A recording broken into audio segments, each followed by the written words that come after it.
Estamos aí com mais um webinar da FIA. Eu sou Andrés Veloso, eu e a Patrícia estaremos aqui moderando o webinar. Temos 3 convidados especiais hoje aí, Ana Paula, Felipe Bogé e o Roberto Falcão. Logo mais vou passar a palavra para eles falarem e se apresentarem também. Mas antes, vamos só fazer aqui um comentário antes de entrar nisso, né?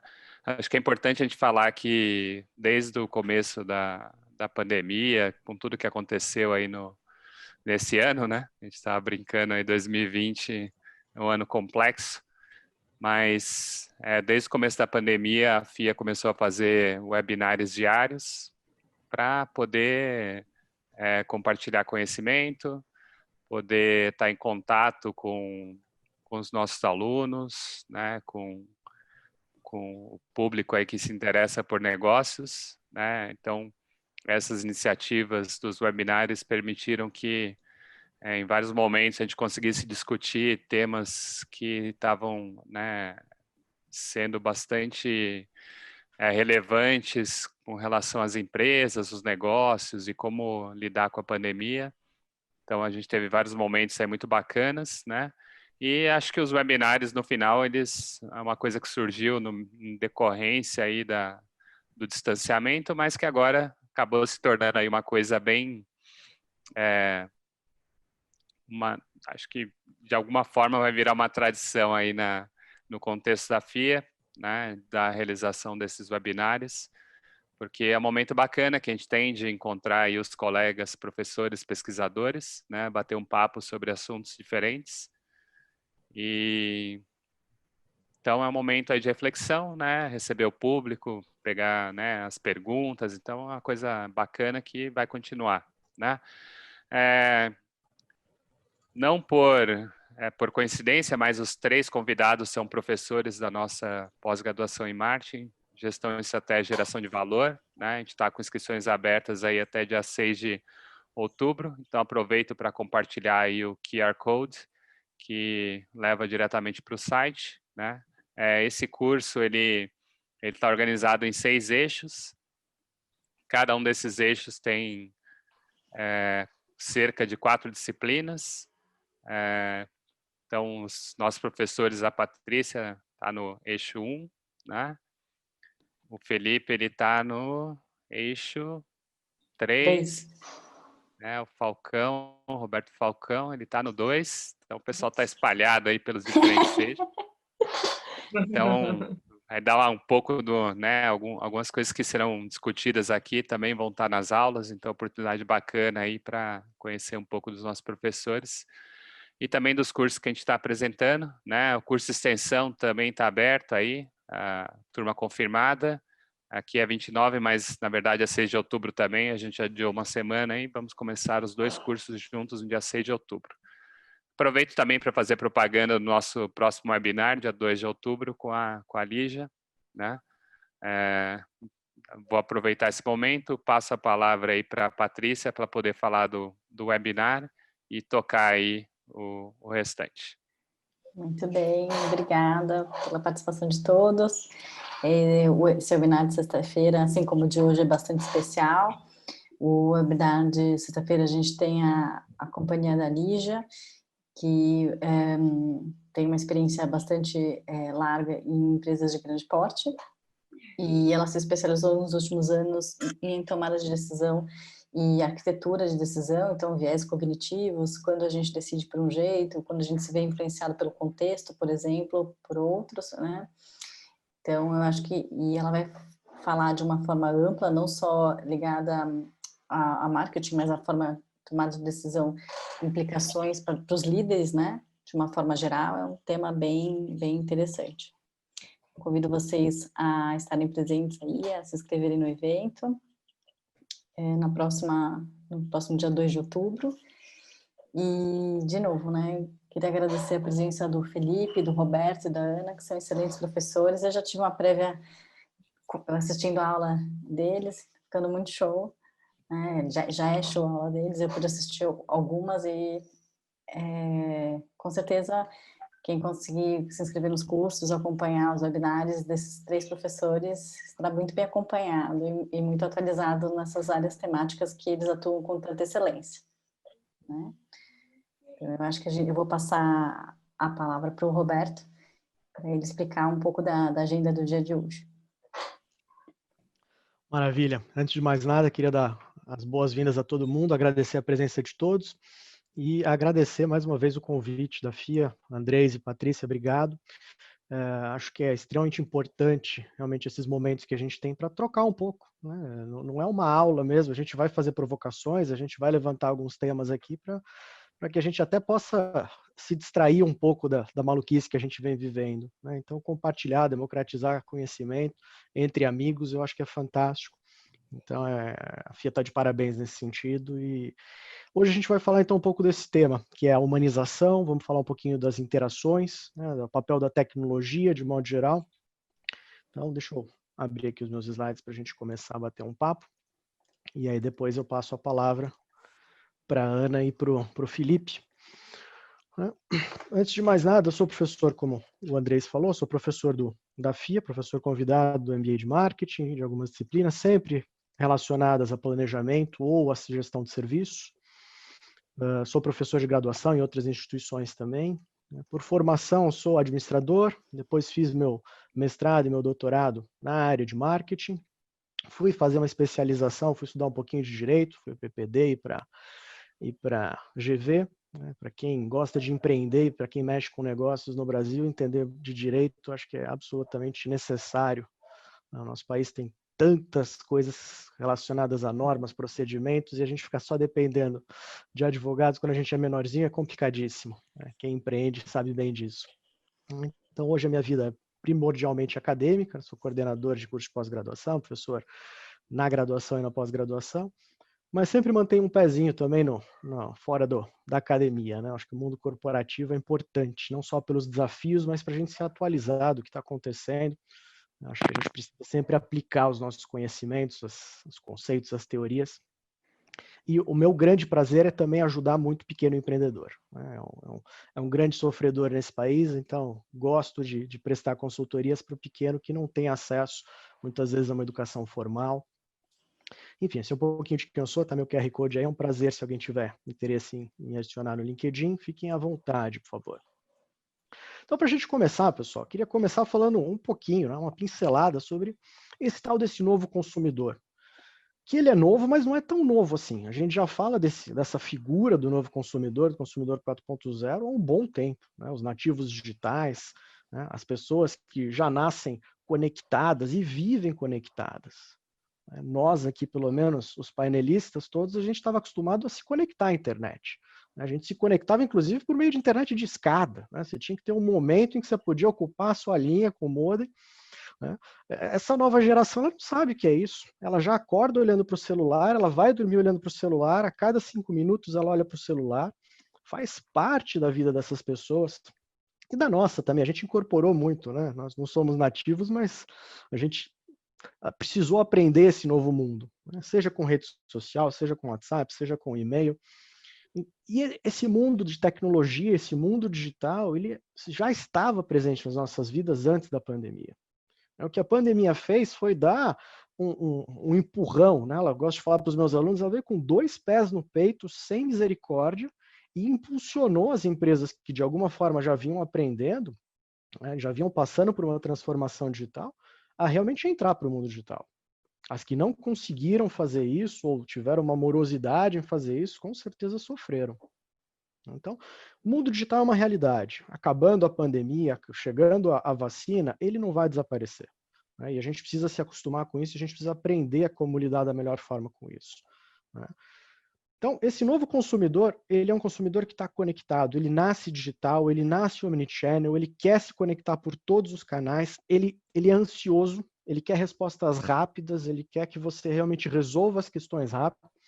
E as organizações, algumas delas não estão preparadas para isso, né? Eu vejo no caso da minha filha, por exemplo, de 8 anos de idade, né? Ela já lida com uma desenvoltura fantástica num tablet, num computador, né? Nesse ambiente de joguinhos aqui, eu trago, por exemplo, esse PKXD.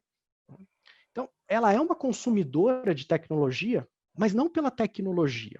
E aí é que eu queria, né, alertar um pouco, levantar um pouco essa questão no meu tempinho aqui para conversar com vocês. Eu, às vezes, quando eu falo isso, tem gente que fala, mas Falcão, você é contra a tecnologia? Não, de jeito nenhum. Eu adoro tecnologia, eu sou apaixonado por tecnologia. Mas a tecnologia, ela tem que ser um meio, ela não pode ser um fim em si mesmo. Né? Essa molecadinha, ela não quer saber o que tem de modo geral de programação por trás, qual é a estrutura dessa plataforma. Ela quer criar a sua comunidade, a sua tribo. Ela quer interagir com seus amigos e essa criançada faz festa de aniversário, faz eventos, né, nessas comunidades. A gente viu recentemente, até durante a pandemia, universitários que fizeram uma formatura no ambiente de Minecraft. Né? Então, no fundo, a tecnologia ela tem que ser uma viabilizadora. Né? E as empresas, então, elas precisam entender como que, da melhor forma possível, elas utilizam tecnologia a seu favor para que elas consigam ganhar mais espaço, para que elas consigam melhorar a sua distribuição. Aqui eu trago alguns exemplos, né, de terapeutas que começaram a fazer isso, o mercado fitness, que vem se reinventando, né, e provavelmente vai continuar se reinventando. Não sei se em algum momento as pessoas vão voltar a frequentar uma academia lotada, suando, respirando, espirrando, tossindo.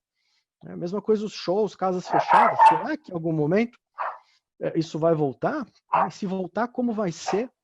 Especialmente porque essa aglomeração, né, essa muvuca, faz parte da experiência. A hora que você tira esse elemento, será que vai ser a mesma coisa ir para um show?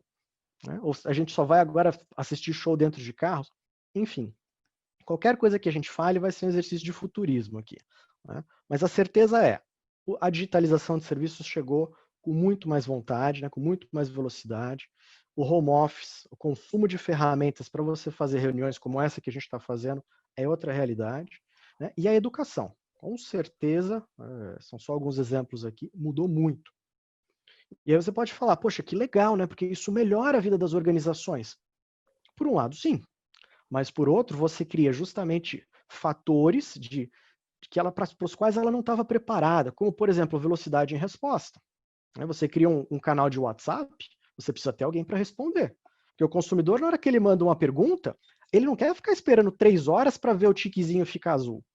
Ele começa a ter urticária de falar, poxa, não vão me responder? Né? Que porcaria de canal de comunicação é essa? E a empresa, se ela implementa um WhatsApp com a mesma cultura de que ela utilizava um e-mail, por exemplo, esquece. Né? Mesma coisa, um chat. Vamos utilizar um chatbot. Ok, dependendo da tecnologia, dependendo da inteligência que você utilize, do aprendizado, fantástico. Mas tem empresa que coloca um chatbot para ser um FAQ, né? um Frequently Asked Questions, só perguntas e respostas. Cara, você gasta uma fortuna para implementar um negócio desse e não vai melhorar a experiência do seu usuário. Então, realmente, cuidado, né, com o que você faz, como você faz. E isso aqui me chamou muito a atenção. Né? Em junho de 2020, desse ano, a gente estava vendo pipocar e-commerce a todo e qualquer lugar. E como eu disse, isso é bom? Sim, isso é bom por um lado, mas isso pode ser traiçoeiro. Porque nesse mar, nesse oceano de ofertas, como é que você faz para se destacar? E aí é que eu acho que entra com muita força o tema da aula de hoje, da aula não, dessa conversa de hoje. Né? Essa questão da humanização, essa questão de você entender o próximo, de você ter empatia. Porque o que é muito comum a gente ainda ver hoje, nessa lógica de startup, mesmo para mim é uma visão um pouco distorcida do growth, né? Growth hacking. É só você atrair. Vamos nos preocupar com a atração de clientes. Né? Vamos atrair. Eu falo, legal, vamos pensar no topo de funil, fantástico. Mas se eu só pensar, desculpa, gente, estou com o celular aqui. Mas se eu só pensar em topo de funil, se eu não me preocupar com retenção, se eu não me preocupar com relacionamento, provavelmente chega um momento em que eu não consiga mais ter uma base suficiente de clientes. Porque, como o próprio nome diz, é um funil. Eu vou perdendo clientes. O churn existe, essa perda de clientes, ela existe em qualquer negócio. O melhor dos mundos seria transformar esse funil num cilindro, num tubo, né, em que eu consigo converter todo mundo. Mas isso é utópico. Né? A probabilidade é quase nenhuma. E aí, na minha opinião, o que são duas estratégias que as empresas poderiam utilizar, então, não só para aparecer na multidão, mas para tentar também atrair os seus clientes, né, e retê-los? Um deles é trabalhar bem o digital. Você tem tantas possibilidades de trabalhar, e quando eu falo trabalhar o digital, é ter relevância, é ter recorrência, não é simplesmente ficar fazendo um post aleatório. Né? E aí que eu volto a dizer que eu comecei. falando, o pequeno, coitado, muitas vezes ele não tem consciência disso, ele não tem nem conhecimento, nem ferramental para criar conteúdo relevante, né? Conteúdo com recorrência. Né? E o digital permite. O inbound, por exemplo, é fantástico para isso. O outro braço, para mim, sem sombra de dúvida, é a questão da humanização. E dentro de humanização, a questão da empatia. Né? Eu preciso entender, eu preciso respeitar. E você fala, mas Falcão, onde entra a tecnologia? Em tudo. Mas, de novo, a tecnologia é meio. Se eu não tiver uma cultura que abraça a tecnologia, como já falava o Drucker, né, o dia a dia vai engolir qualquer estratégia que eu tenha. O Peter Drucker falava que a cultura engole, come a estratégia no café da manhã. E é isso. Né? Você tem um excelente estrategista, mas você tem uma cultura que não é centrada no consumidor, uma cultura que não abraça realmente o consumidor, as necessidades, o que ele quer, esqueça. Esse é um movimento que a gente já vê aos poucos crescendo no Brasil. E a área de saúde talvez seja uma que mais evidencia isso. Tem alguns exemplos aqui do que foi discutido no ano passado, esse ano vem crescendo. Mas eu trago também um exemplo de varejo, que utilizou bem a tecnologia, mas utilizou de forma absolutamente humanizada. Um e-commerce que conseguiu se destacar, e justamente por essa criatividade, justamente por essa humanização, ela, além de tudo, ganhou publicidade, né? Ganhou mídia espontânea em tudo que é lugar. Uma marca de chocolate, uma das mais recentes no mercado de chocolates. Né? Então, o status quo ele pode mudar a qualquer momento.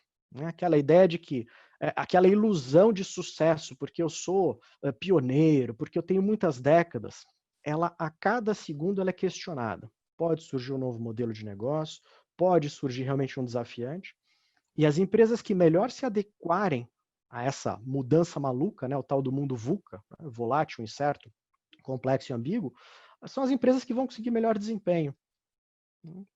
Falei bastante só para encerrar aqui. Né? Destaques que eu coloco aqui como provocações para passar a palavra para a Ana. Em primeiro lugar, tecnologia é essencial, mas a tecnologia tem que ser encarada como um meio, não como um fim. Então, entenda por que você está utilizando aquela plataforma, aquele software, aquela inteligência artificial, para que você está coletando aqueles dados para alimentar também a sua base. Segundo, back to basics. Entregue aquilo que você se prometeu. Esse é um outro grande erro das organizações. Faz muitas promessas para atrair cliente e, no final das contas, não entrega. O que adianta você ter muita atração se você não tem retenção? É um balde furado. Você vai ficar se esforçando para encher esse balde e você não enche esse balde. Né? E aí depois você lamenta quando chega um novo modelo de negócios que é mais efetivo que você. Empatia e humanização, é o que eu falei. Cuidado com a ilusão. É um grande perigo você se apaixonar pela tecnologia ou você se apaixonar pelo próprio produto. Né? Isso é traiçoeiro, você provavelmente em algum momento vai cair do cavalo. Então, busque ter clareza das coisas. Isso ajuda, isso pode ser facilitado na hora que você começa a criar os seus grupos multidisciplinares. Né? Toda a lógica de métodos ágeis, lógica de design thinking incorporadas ao seu dia a dia, para você ter velocidade, ter cocriação, ter experimentação. Né? E por último, centralidade no usuário. A gente precisa lembrar que no final do dia a gente está fazendo algo para o nosso cliente. Não é para nós mesmos, não é para o nosso ego. Claro que é gostoso se a gente sente prazer no que a gente está fazendo, mas se o cliente não ficar satisfeito com aquilo, se ele não tiver sucesso, né, a área de Customer Success surgiu por causa disso, se ele não se sentir vitorioso na solução daquele problema dele, ele talvez não te considere mais como um fornecedor, como uma alternativa. Então, cuidado com isso. Coloco aqui o caso das duas velhinhas, eu adoro essa charge do Frank Maia. Né? Às vezes a gente esquece que existe esse perfil. Né? As velhinhas estão ali tentando ler o código de barras e estão literalmente lendo. Existe gente que não sabe lidar bem com tecnologia. E aí volta, a humanização serve então para que eu viabilize, para que eu torne mais amigável as minhas interfaces, né, os meus canais de comunicação, de distribuição e assim por diante. Então, questões importantíssimas para a gente pensar em como gerenciar as nossas interações no dia a dia. Aí de novo meu QR Code, isso são as provocações que eu tinha para fazer. Passo a palavra então para a Ana comentar um pouquinho o ponto de vista dela. Deixa eu parar aqui a minha. Obrigado pela atenção, gente. Estão me ouvindo? Boa tarde, boa noite já, né? Que já é 6h20, né? Boa noite todo mundo. Obrigado por estarem aqui, obrigado pelo convite, Andresa e Patrícia. Felipe e Roberto, aí é um prazer estar dividindo essa conversa aí com vocês, né? Bom, eu sou a Ana, eu sou CX Advisor de um grande private equity internacional. Eu trabalho basicamente em projetos nos Estados Unidos e no México, pelo menos até esse ano. Enquanto a gente não tiver uma noção melhor do que vai acontecer aqui no Brasil, eu estou alocada nos projetos fora, né? E com isso eu consigo ter uma visão não só do que está acontecendo aqui no Brasil, mas também alguns inputs do que está acontecendo fora, né? E a questão é o seguinte, né? Eu concordo, primeiro, muito com o que o Falcão falou em relação à questão do uso da tecnologia. O que a gente tem aqui em termos de dados no Brasil, né, falando primeiro da questão da jornada do cliente e da questão de customer experience, né? Que a jornada do cliente ela é fundamental para que a gente tenha soluções nesse sentido, né? Então, a gente tem a etapa de conhecimento, de awareness, de consideração, decisão de compra, de retenção e fidelização. Quando a gente fala aqui do Brasil, 70, quase 73% das empresas, elas não avançam nas etapas seguintes de retenção e fidelização. A maioria das empresas, elas focam no topo do funil, porque é uma ânsia enorme por essa questão de aquisição. E aí a gente vê E aí, qual é a consequência? A consequência é que as empresas, muitas vezes, elas compram tecnologia sem saber para que a tecnologia serve, né? Das minhas tarefas e dos projetos que eu toquei aqui no Brasil foi justamente consertar isso. A empresa comprou uma tecnologia, o private equity comprou a empresa e falou: Ana, o que a gente faz com isso? Né? É aquela questão que você fala, bom, o que você faz com isso? Porque por nenhum momento se considerou que o cliente é a chave para o uso da tecnologia, né? E isso aconteceu muito no meu dia a dia, e ainda acontece, né? E aí, a outra questão também importante, de dar alguns dados para vocês, é que é o seguinte: quanto mais dados e analytics a gente tem, mais é importante que a gente tenha gente que conheça o comportamento humano e consiga fazer uma convergência entre o que existe de dados e o que existe de comportamento, porque a máquina não dá conta de tudo. Então, muitos de vocês já escutaram bastante sobre machine learning. Machine learning, ele vem da ciência, é um ramo da ciência da computação, onde você tem as máquinas que entendem os parâmetros de comportamentos e passam a oferir e determinar novos algoritmos na atualização constante, no aprendizado constante de comportamento, tá? E aí, o que foi muito interessante, né? E aí é uma ciência, primeiro eu vou falar do que é essa ciência, é o Machine Teaching.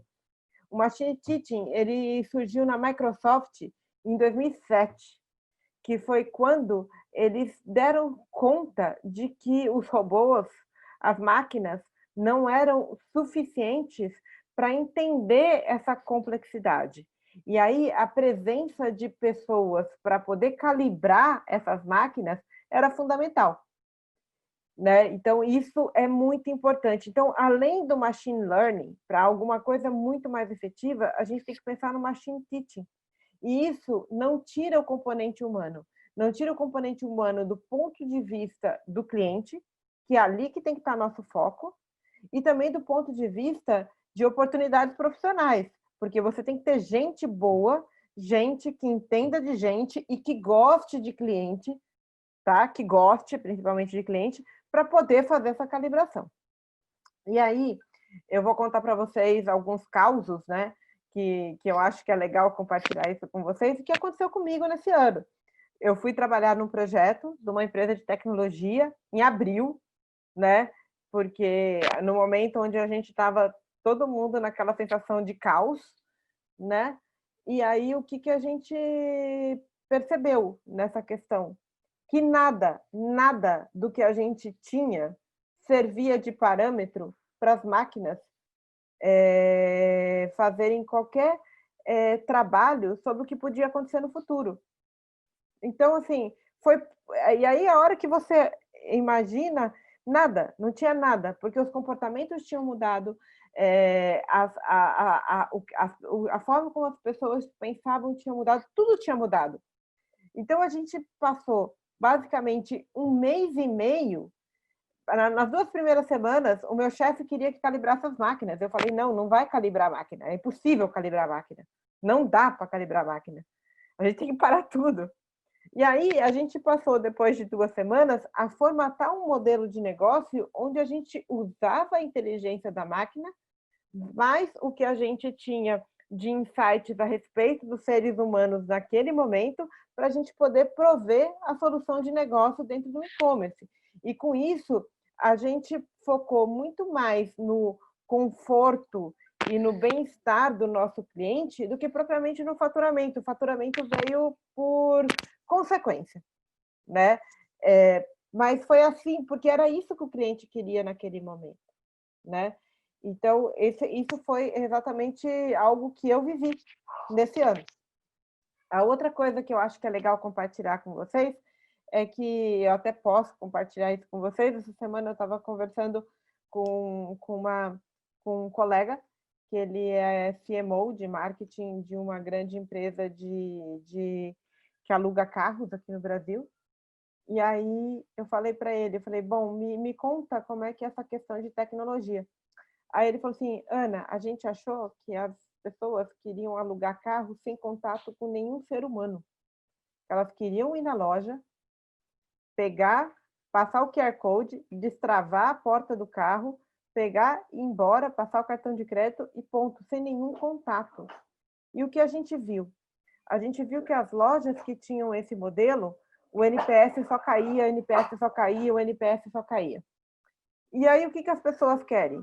As pessoas queriam entender melhor o serviço, queriam entender melhor o que ia acontecer, como é que elas tinham que fazer. Elas queriam gente. E aí, eles tinham implementado esse modelo, achando que dessa forma ia ser um modelo mais aderente à situação de pandemia, e não foi. Olha que louco isso, né? Não foi. Eles deram um passo para trás e se tornaram as lojas todas híbridas. E com isso o NPS deles voltou a subir, né? Tem um terceiro ponto também, que é o seguinte, eu trabalho muito com tecnologia. E eu conversando com o pessoal que produz celulares, que é uma das categorias que eu mais tenho conhecimento, né? O pessoal falou assim, bom, loja física vai sumir. E aí eles fizeram uma pesquisa junto com a Canta, que eu posso divulgar o número para vocês, e é o seguinte, 48% dos usuários pertencentes à geração Z, millennials, querem ter contato com o produto antes da compra num ponto de venda físico ou em algum contato físico. Isso quer dizer que a loja física vai sumir? Também não. E o mais interessante dessa pesquisa é que quando a gente vai para usuários mais velhos, mais de idade, né? Geração X e os baby boomers, desses 48, ele vai para 33. 33, olha que louco, né? A gente fala o pessoal mais jovem, né? Tecnologia. Bom, não é bem assim. Em resumo, o que eu quero falar para vocês é: primeiro, a gente tem cada vez mais, quanto mais dados, quanto mais informação a gente tem, mais centrado no ser humano a gente pode ser. Mais importante entender essas complexidades que existem em relação às pessoas. E aí não é só em relação aos clientes. A gente tem que ser cada vez mais apaixonado pelo problema e não pela solução. A gente tem que se apaixonar pelo problema, né? Porque é dali que a gente vai trazer soluções interessantes. Segundo, a gente tem que entender que cliente não é só nosso cliente que vai pagar a fatura, que vai lá pagar isso, mas cliente são todos os stakeholders que vão falar alguma coisa em relação à nossa empresa, que vão falar alguma coisa importante sobre a nossa empresa, que vão construir a nossa reputação em relação à empresa. Isso é mais importante do que qualquer campanha grande de marketing que a gente possa fazer. E terceiro ponto é o seguinte: as máquinas não são tudo, elas são meio, elas não são fim. E aí vem a questão do desenvolvimento profissional que a gente pode ter nesse sentido, tá? É isso. Deixa eu só compartilhar aqui minha tela aqui com vocês, né? Esse aqui é o meu contato. Quem quiser conversar um pouco mais sobre jornada de cliente, tecnologia, CX, UX, tudo que termina com X, entra aqui em contato comigo. Obrigado. E aí eu passo aí a fala para o Felipe. Oi, Ana, obrigado. Obrigado pela oportunidade de estar aqui. Eu estava escutando o Roberto e a Ana falar e a gente não combinou muito bem nossas falas, né? A gente combinou um grande tema e eu estou escutando aí a fala do Roberto e da Ana pela primeira vez e é muito interessante como acho que a gente está bem alinhado aí nos conceitos. E eu acho que eu vou pegar um pouco a fala da Ana e do Roberto e vou tentar trazer aqui dois exemplos caseiros, dois exemplos próximos que a gente teve aqui no Brasil no dia a dia. Eu vou pular minha apresentação aqui, gente, não vou me apresentar. A professora Patrícia colocou aí no chat, acho que já é suficiente. Vamos direto aqui ao que interessa para a gente. Eu só tenho 3 slides. O primeiro, que eu acabei de adicionar aqui no parênteses, para mim o argumento central é um equilíbrio, que a Ana chamou de modelo híbrido. Acho que faz todo sentido esse nome, já adotei, Ana. Uhum. É a gente achar esse equilíbrio entre a automação e a interação humana. Eu acho que o equilíbrio é vencedor. Então, no exemplo da Localiza, foi muito para a direita, foi muito para a automação, o consumidor não quer. E também tem muitas interações que o consumidor quer automatizada e tem uma questão de custo. Então, o nosso desafio na execução do dia a dia é entender quais etapas do processo, seja de comunicação, seja do produto, da entrega, que a gente vai automatizar e quais etapas que a gente vai manter uma interação humana. Quais são, para mim, os 3 parâmetros que a gente precisa olhar para fazer essa decisão? Você precisa ter mapeado a jornada do seu consumidor e aí entender o que ele quer. Tudo parte dele, né? Como o consumidor é o centro, né? A gente tem que ter uma organização pensando nele. Então, assim, o consumidor prefere uma interação humana ou automática? Ou eu tenho os 2 tipos e eu preciso prover as 2 experiências e eu deixo ele escolher o que ele quer? Esse é o primeiro fator de decisão de automatizar ou não. O segundo é o custo. Quanto custa para servir com o ser humano? Quanto custa para servir automático? Qual o valor percebido e gerado em cada uma dessas interações? E aí tem um terceiro, não menos importante, que é a viabilidade técnica de automatizar e a disponibilização de capital humano, de pessoas.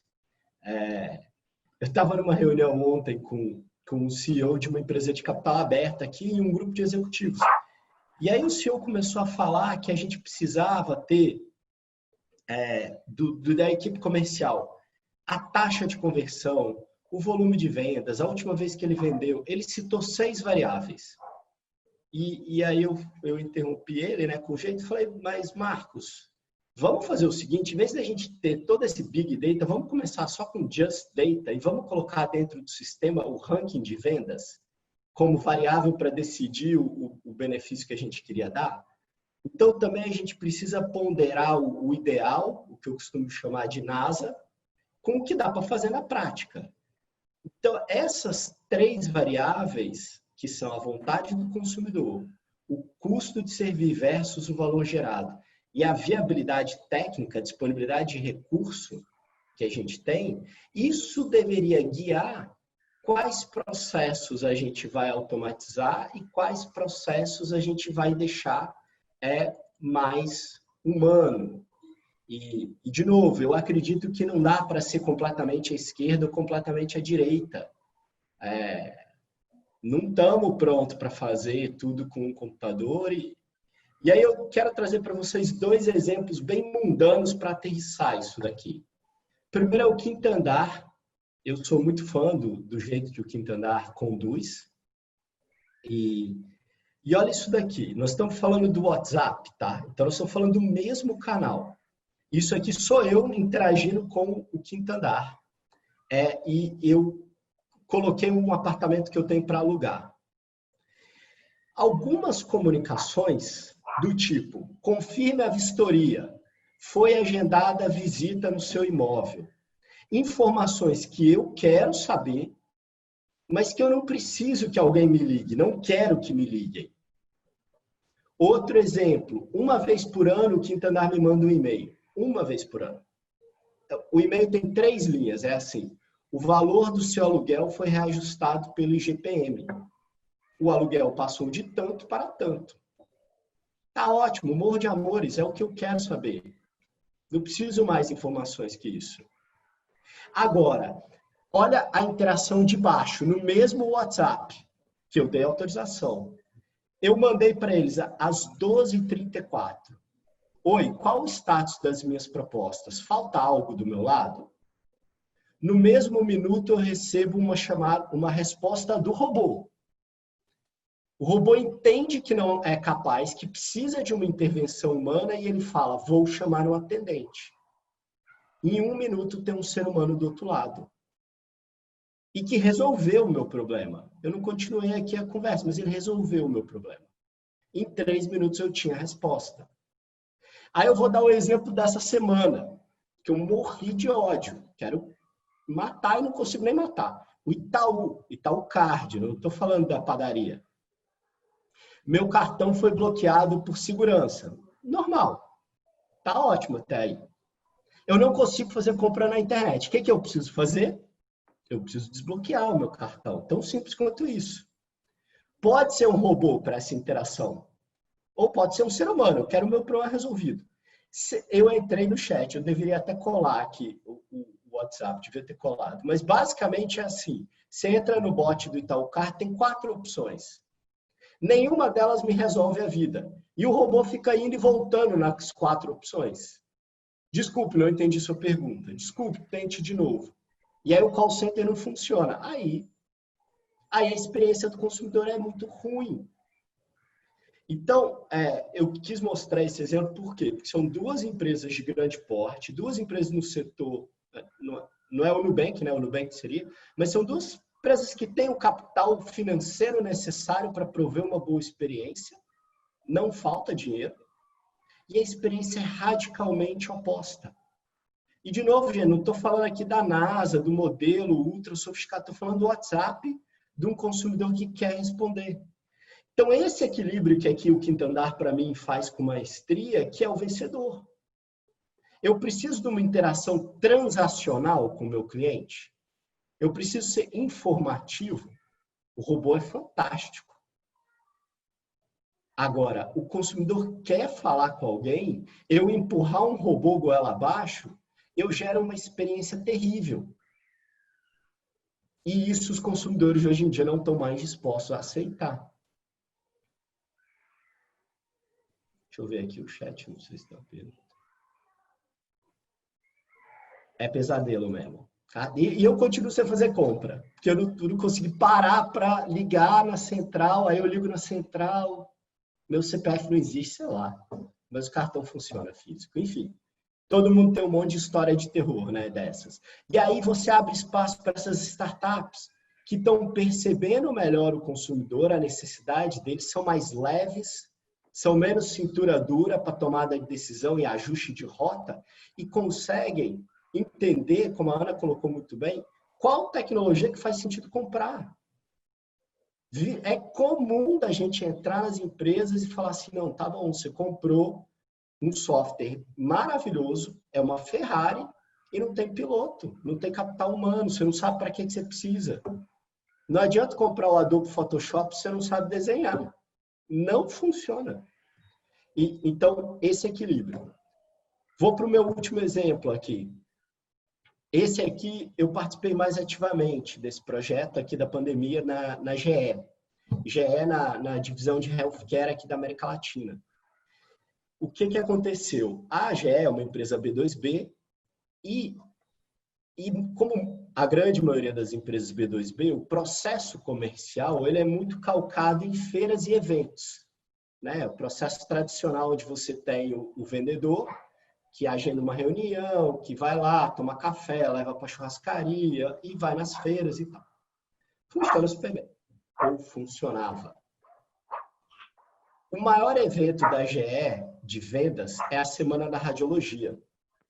A Semana da Radiologia, por acaso, caiu no começo de abril. O que aconteceu com a Semana da Radiologia? Ela não aconteceu. Simplesmente o evento não existiu, como existia todos os anos. No Expo Center Norte da vida, aquele monte de gente, não teve. E aí foi aquele caos, né, no sistema, porque tinha um mês para o principal evento de venda, o que faz? Fizemos um evento digital. Razoavelmente simples. Criamos esse site que está aqui embaixo, o link, ele continua ativo aí, depois se vocês quiserem ir lá de curiosidade olhar. Criamos esse GE Live Room, que nada mais é que um site, mas que a gente embedou ali tecnologias. Então, o próprio Zoom, a gente não criou, não desenvolveu o Zoom. A gente criou um mecanismo que a gente replicou a experiência do usuário o máximo possível, como se fosse a feira física, colocando dentro tecnologias já existentes, e em 15 dias a gente pôs de pé o evento virtual. O volume de vendas foi superior ao que a gente esperava, e tão grande quanto. Desde então, a gente já fez mais 3 semanas, usando a mesma lógica e a mesma tecnologia. Então, agora a gente está na Semana da Cardiologia, ou acabou de terminar. Por quê? Porque a gente... O que as pessoas querem ver? Olha isso aqui, olha que interessante. Pensa no médico. O médico top, que é o meu comprador na GE, ele vai no evento para ver o palestrante master, que é aquele professor do MIT, sei lá, do hospital de Nova York. É isso que ele quer ver. Esse cara eu trouxe para o evento. Virtual, mas eu trouxe. E aí, olha que interessante, nas semanas subsequentes, que a gente parou de ter o custo físico, o que a gente fez? Gastou o dinheiro nos speakers. Trouxe speakers ainda melhores. O que aconteceu com a venda? Subiu. O dinheiro que eu estava gastando em infraestrutura física, em passagem aérea, em hospedagem, eu gastei tudo aquilo, até mais, no speaker.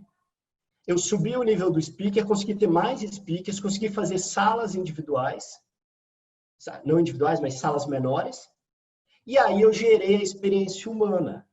Claro, não é igual estar numa sala de aula, não é igual nós estamos aqui, mas funciona, vocês estão recebendo o conteúdo. Então, esses são 2 exemplos muito no nosso quintal, que eu acho que ilustram muito bem esse ponto que nós 3 tentamos trazer, que foi esse equilíbrio entre a tecnologia e o humano, entre a eficiência e a empatia. Quando a gente consegue achar esses pontos, a gente provê uma experiência muito positiva e isso gera venda, gera retorno, gera engajamento. E com isso, eu encerro minha fala. Te devolvo, Paty. Obrigado. Excelente exemplo, casos, reflexões. Acho até que é um convite, né? A gente revisitar, enquanto vocês falavam das experiências, a gente foi revisitando as nossas, né? E quantos cases a gente não tem para exemplificar o desafio que é. Parece simples, mas não é tanto, né? de você refletir sobre a situação, fazer um diagnóstico da sua empresa e verificar como você pode melhorar, né? Excelente pontos levantados. Eu acho que agora é um momento bacana de quem está participando tirar dúvidas também, né? Ou perguntar, aproveitar essa oportunidade, é um momento de interação, né? Em sala de aula a gente já fala, agora é o momento das perguntas e respostas, é um momento de interação. Então, quem quiser mandar suas questões pelo chat, né? Pelo bate-papo do Zoom, super convidado. Vou mandar... Eu costumo também escolher, assim, aleatoriamente na lista de chamada uns nomes. Em sala de aula eu costumo fazer isso, assim, virtualmente, às vezes a gente faz, tá? Excelente. Deixa eu só fazer 2 comentários enquanto o pessoal pensa aí. Eu gostei muito, tanto que a Ana quanto o Felipe reforçaram, né? Essa questão do valor gerado e da percepção. Né? Que eu bato muito na tecla, seja com alunos ou seja nas minhas consultorias. Não adianta a gente achar alguma coisa, no caso da locadora de carros, né? Quem vai perceber o valor é o nosso cliente, a gente tem que entendê-lo. Né? Então, o marketing, no final das contas, é muito mais percepção do que a realidade que eu quero oferecer. Né? Então, se eu não me esforço para ter os dados que a Ana reforçou, para entender realmente, eu vou ficar só naquele, eu acho que é para cá, eu acho que é para lá. Né? E isso não tem mais muito espaço hoje em dia, você fica perdendo eficiência, você desperdiça recursos, desperdiça timing. Né? E no caso também que o Felipe mencionou ali, da raiva dele com o banco, é engraçado, porque essa mesma instituição foi uma das primeiras a investir mais pesado em design thinking, em falar abertamente que estava querendo, né, mudar a filosofia dela. A história da cultura. Enquanto você não mudar a mesma cultura, cara, pode ter a tecnologia que for, que o cliente vai continuar tendo uma experiência ruim. Então, e quantos pesadelos, né, Felipe? A gente poderia listar aqui, a Arícia também falou de pesadelo. Essa ideia de que não adianta ser da boca para fora, né? Então, legal, só que eu queria pontuar aqui. Eu estou vendo aqui a pergunta da Arícia, né? E se vocês me permitirem, era parte de um comentário que eu gostaria de fazer, né? Em relação a essa questão de tangibilização de jornada, tudo isso, existe algumas métricas, e a métrica que eu gostaria de dar um highlight é a métrica do esforço do cliente, que também é conhecido como Customer Effort, que é o esforço que o cliente tem para a resolução de um determinado problema. Então, para vocês terem uma ideia, na última pesquisa realizada pela CX Community, que teve mais de 600 respondentes aí no mundo inteiro, foi uma pesquisa global, 94% das pessoas voltam a fazer uma recompra se o esforço dela foi baixo. E aí tem um outro dado dessa mesma pesquisa que fala o seguinte: 96% da deslealdade do cliente vem em relação a esse esforço de resolução de problemas. Então, cada vez mais é possível medir, sim, isso do que a gente está falando. Em geral, todo mundo hoje fala de NPS e tal, etc. Eu, particularmente, acho que NPS é uma das variáveis, mas você tem outras que complementam. Eu prefiro muito mais, quando eu olho o problema que a gente tem, a primeira pergunta que eu faço é: cadê sua métrica de esforço? Porque a sua métrica de esforço está relacionada exatamente à lealdade que aquele cliente vai ter e à reputação que a sua marca tem, tá? Então, quando você olha, aqui no Brasil, quando eu olho em comparação a mesmas indústrias no México, nos Estados Unidos e aqui, é aqui onde a gente tem a maior índice de esforço do cliente para a resolução de um problema. E com a concorrência aumentando cada vez mais, o cliente cada vez mais consciente, a gente vai ter, se as empresas que saírem na frente para resolver esses problemas vão ser as empresas que vão construir maior valor de marca e vão construir maior reputação para frente, né? E a gente não está falando só de empresas grandes, multinacionais, etc. A gente está falando de pequenas startups, de pequenas empresas, de empresas regionais que estão buscando isso, né? Se a gente olha o índice das empresas que mais cresceram em valor, são empresas de varejo com abrangência regional e que estão muito focadas na solução daquele problema, tá? Em resumo, eu diria que são essa medida é o que eu vejo de mais importante para que a gente solucione isso, tá? Acho que é um excelente ponto, Ana. E aí, às vezes a gente fica pensando, né? Essas siglas em inglês, tal, é difícil de aplicar, meu pequeno negócio, isso não se aplica.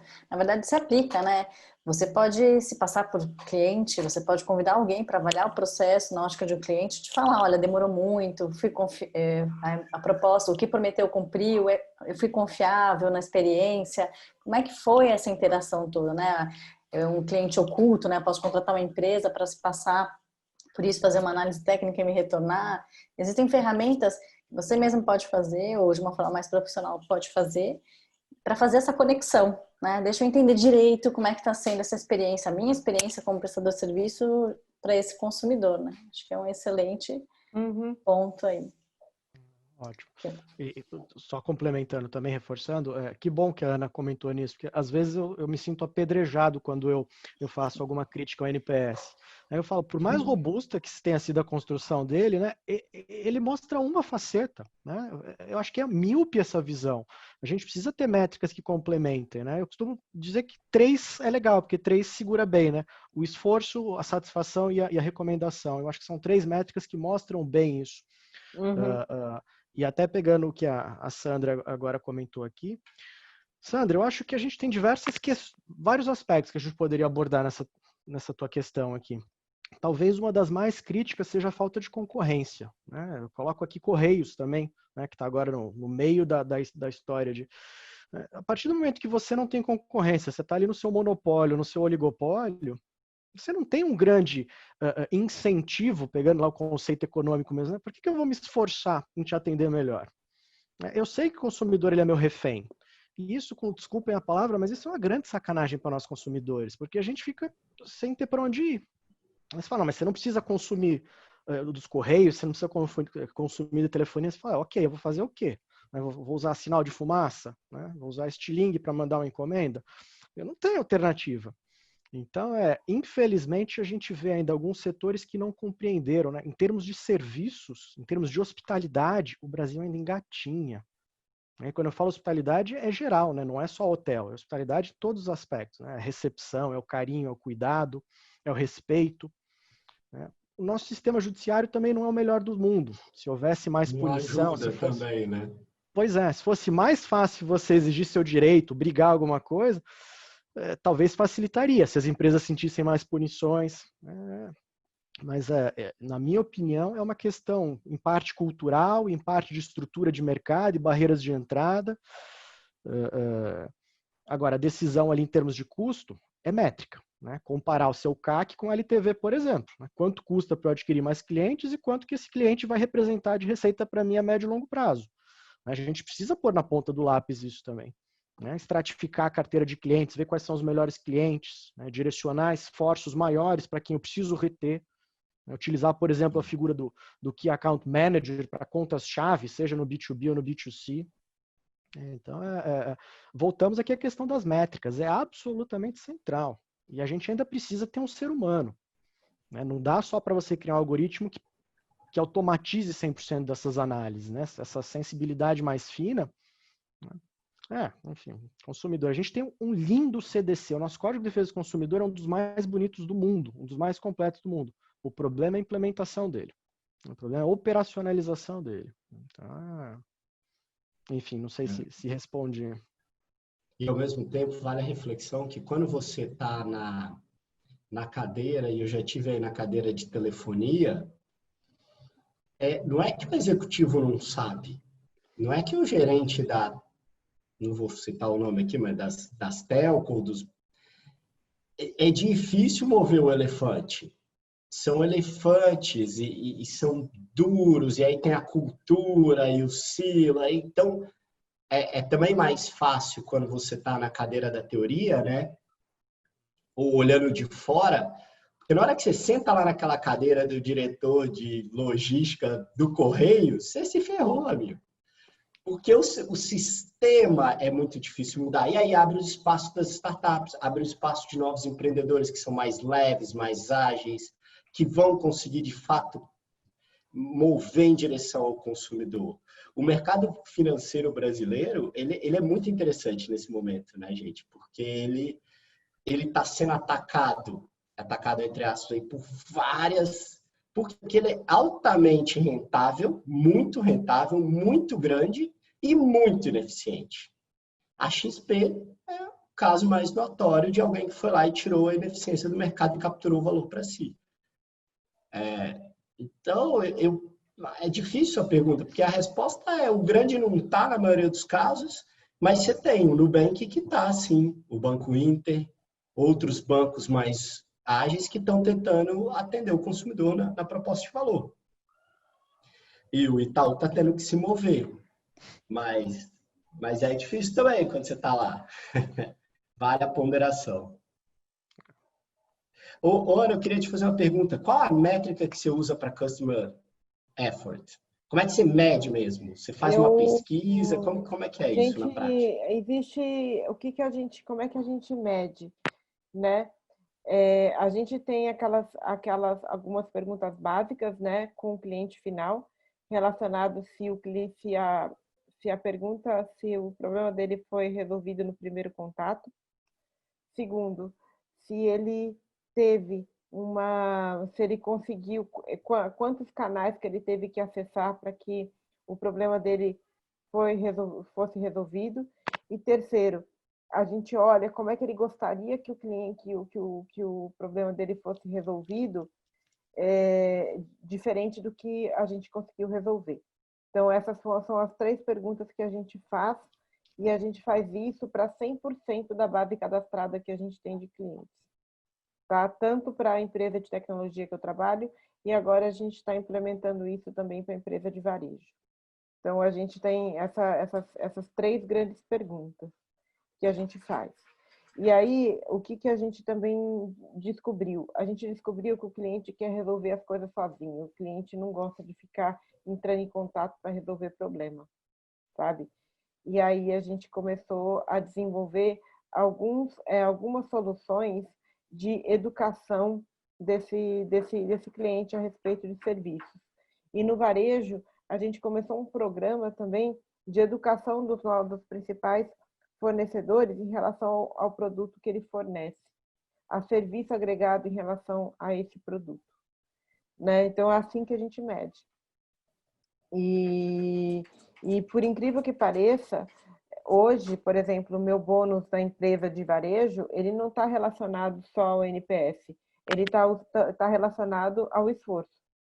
Então, não adianta eu ter o NPS mais lindo do mundo, mas se meu esforço for alto, isso prejudica a minha performance e a performance do meu time também. Então, isso muda completamente como é que você trabalha em relação ao cliente, porque você trabalha o topo do funil e o fim do funil, né? Então, existe aí uma obsessão para que as coisas funcionem bem. Temos uma pergunta bem interessante para vocês, do Lauro. O Lauro coloca assim: creio que o desafio da humanização das relações com o cliente começa com a definição de sua filosofia de atuação e a abordagem como fornecedor de produto ou serviço. Aí ele coloca lá, foco no cliente ou foco do cliente, né? O que vocês acham? Mandou para vocês aí. Olha, é o seguinte, gente, cliente é cliente. Se você não tem amor pelo cliente, se você não quer batalhar pelo amor do cliente, para mim, é só uma questão de sabe? É uma questão... É só o discurso, né? É só o discurso. Isso tem que sair tem que ir para a prática.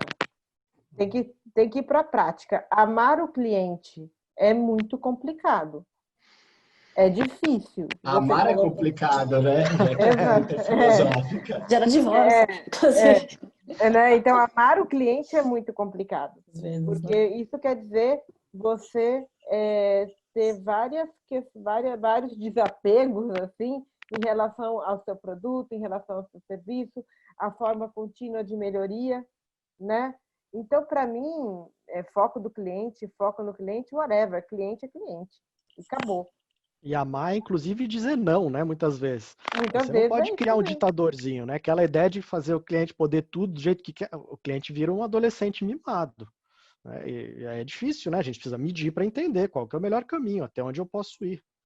Então, eu concordo com a Ana. É prática, né? Você tem que implementar e ir sentindo, né? Vai mensurando e vai verificando como que você obtém melhores resultados. A Alicia está perguntando se o pessoal adere às pesquisas. No que eu participo, sim, sabe? A gente tem uma aderência muito grande.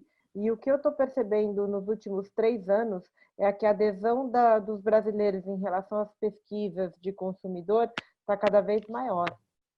E aí também percebo que a gente melhorou muito como a gente faz as perguntas e como é que eles fazem, e a possibilidade de resposta.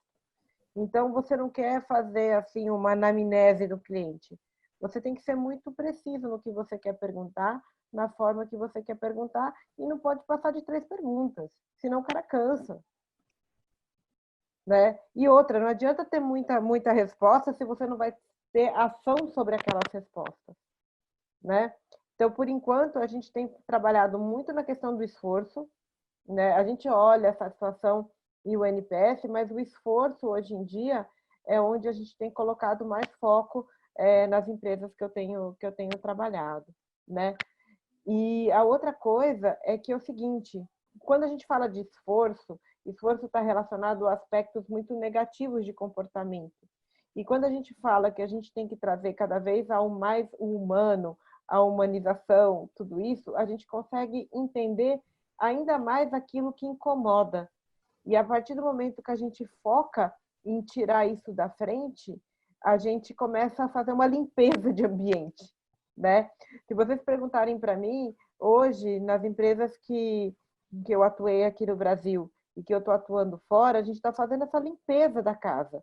Porque, compartilhando com vocês um pouco das minhas dores, eu estou nesse projeto de varejo fora, e a gente está tendo muita dificuldade para definir qual vai ser a campanha de Natal. Porque as pessoas querem um Natal antes de pandemia e não vai ter isso. Não vai ter. Então, não vai, acabou, não vai. Então, a gente começou a olhar quais são os aspectos negativos que elas não querem ter. Porque, pelo menos isso, a gente consegue tirar em termos de esforço e tirar em termos de insatisfação. Eu sei que parece meio estranho, mas a gente viu as pesquisas tão estranhas que eu falei, olha, vamos tirar o negativo da frente, que tudo que a partir disso vai ser positivo, né? Então foi uma forma diferente que a gente teve de construir essas novas campanhas. Se tiver sucesso mais para frente, o pessoal da FIA quiser que eu continue compartilhando, eu volto e compartilho esse case aqui com vocês. Excelente. Cenas dos próximos capítulos, né, Ana? Agora nós estamos aqui nas cenas dos próximos capítulos. Excelente, muito bem. E eu acho que a gente está chegando aí perto do final. E aí eu queria lembrar que tem...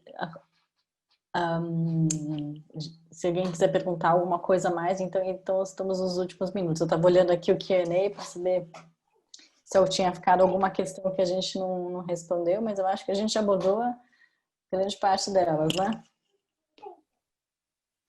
Andrés, quer falar alguma coisa? Acho que, né, a gente já deu aí 1h e pouco. Eu sei que alguns colegas aí têm que dar aula daqui a pouco, né? Então, tem essa questão também. Acho que cabe aí rodar aí a palavra mais uma vez com todo mundo para deixar um último recado e despedir aí do nosso público. Pode seguir a mesma ordem que começamos, né? Ou eu posso começar agradecendo a todos os professores incríveis por esse compartilhamento aí, por esse bate-papo, compartilhamento de conhecimentos. Agradecer a todos que participaram até agora e estiveram aqui como ouvintes e participantes, mandando perguntas. Maravilha, quero agradecer também, primeiro, a presença de todo mundo, a gente, nesse horário que não é o mais fácil do mundo, com tanta coisa acontecendo simultaneamente, né? A gente nem levanta da cadeira, é uma reunião ligada na outra, então o volume que a gente chegou aqui foi muito bom. E agradecer de novo o convite do Andrés, da Paty, da FIA, e o prazer de estar com o Felipe e com a Ana aqui, falando um pouquinho sobre essa temática que eu acho tão maravilhosa, né? A questão da humanização, de até onde a gente vai com tecnologia, essa questão da descoberta, ao mesmo tempo do uso de métricas, né, para a gente buscar formas de medir. A pergunta que o Felipe fez foi ótima, né? Como é que eu crio réguas para medir isso? Né? E verificar se aquela régua realmente é válida, se ela funciona, se os clientes, consumidores, colaboradores vão responder ou não. Então, é um momento cada vez mais de descoberta, né? Vamos chamar de profissionalização da implementação dessas novas réguas, desses novos processos internos. Então, é um assunto que dá para ficar muito tempo discutindo aqui. Obrigado pelo compartilhamento de todo mundo.